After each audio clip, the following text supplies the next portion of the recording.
म्हणजे जर रुपाली चाकणकर महिलांना न्याय देण्याच्या ऐवजी या केसेस जर अशा पद्धतीने डील करत असतील तर हे वाईट आहे.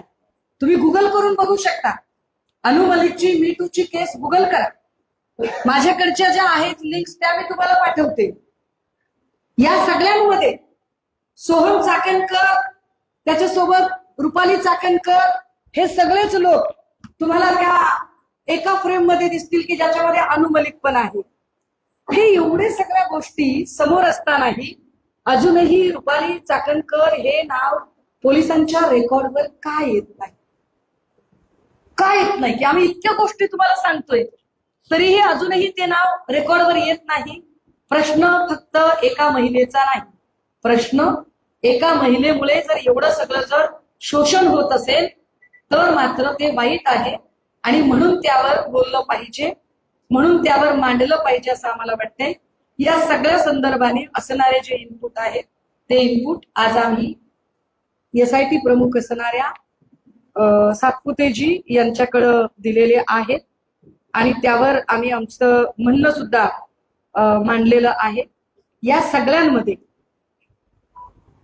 त्यांनी आम्हाला त्यांच्याही काही अडचणी सांगितल्या, ज्या अडचणी आम्ही समजू शकतो. कारण प्रश्न महिलांच्या प्रतिष्ठेचा आहे, त्यांच्या डिग्निटीचा आहे. त्यामुळे बऱ्याच गोष्टी करताना त्यांनाही ते जिकिरीचं होते.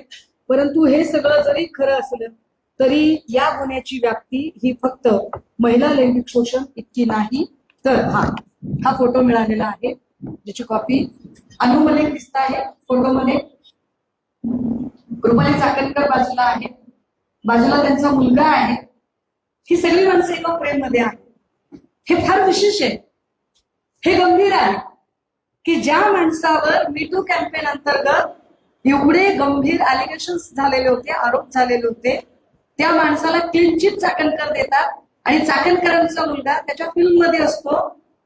काल ज्या बाईंनी मातोश्रीवर शिंतोडे उडवायचा प्रयत्न केला, मी त्यांचंही संशोधन अशा पद्धतीने करेन, खूप खोलवर करेन.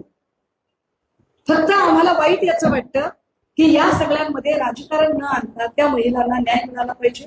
तो न्याय मिळण्यासाठी आम्ही धडपड करत आहोत आणि तो न्याय देण्यासाठी म्हणून आमचा प्रयत्न असेल. आम्ही आज आमच्या एसआयटी प्रमुख